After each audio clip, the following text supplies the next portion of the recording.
El reportaje es uno de los géneros periodísticos más aclamados por la prensa.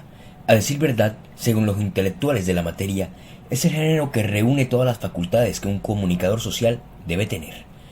Una buena narración o una buena escritura, la creatividad, la argumentación y la documentación. El reportaje reúne los elementos y cualidades que brindan prácticamente la definición de un periodista, llevando como principal bandera la crítica y el detalle exhaustivo al momento de emplear su realización. Este se divide o presenta 5 puntos claves al momento de emplear la técnica del reportaje. Estos son: la titulación.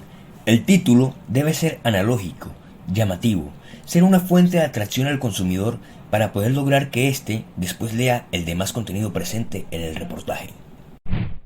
La entrada. La entrada es el punto crucial dentro del reportaje.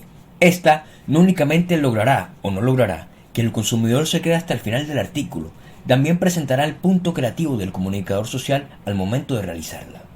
Hay distintas formas de entrada. La entrada del sumario, por ejemplo, es aquella que responde los 5 interrogantes elementales de un lead noticioso: dónde, cuándo, cómo y qué. La entrada de detalle es aquella que hace una descripción o definición minuciosa de un elemento del reportaje. La entrada, conocida como entrada de suspenso, es aquella que genera interrogantes que provocan una gran expectativa en el consumidor.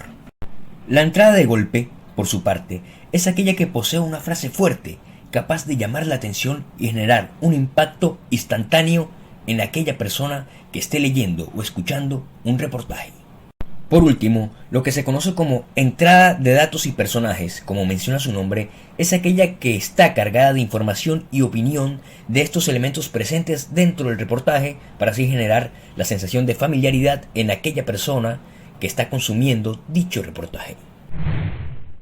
Después de la entrada viene lo que se conoce como el cuerpo del reportaje. Esta es la parte más grande de todo el trabajo. Aquí se presenta la combinación de la narración y la descripción de los hechos, acontecimientos o el entorno de lo que se está viviendo. Cada párrafo debe ser sencillo y tener suficiente sentido para generar atención, siendo detallistas pero también inteligentes, dando a entender de forma clara y sencilla lo que se quiere demostrar. Esto nos da paso a la parte llamada documentación.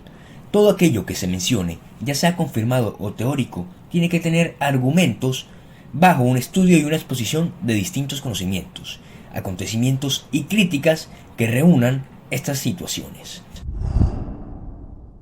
Luego de ello, llega una parte tan fundamental como el inicio, llega el final. Como toda buena creación escrita o audiovisual, el inicio atrae, pero el final deja huella.